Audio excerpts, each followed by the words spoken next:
Electrical transformer. What is an electrical transformer? A transformer is the device that transfers the electric energy from one alternating current circuit to one or more other circuit, either increasing a step up or reducing a step down the voltage.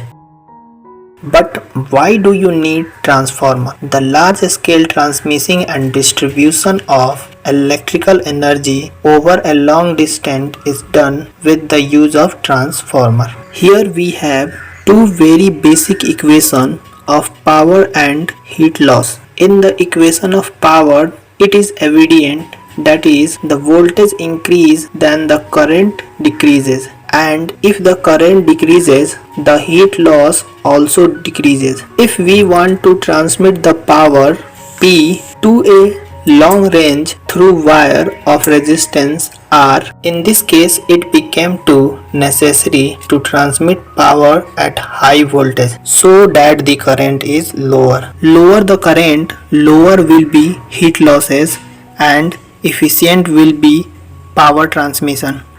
That's why we need a device called as transformer, which is increases the current and decreases the voltage. Basic construction of an electrical transformer. A transformer consists of two sets of insulated coil. One of the coil is called as primary coil, NP turn, and another coil is secondary coil, it is NS turn. Primary coil is the input coil and secondary coil is the output coil of the transformer.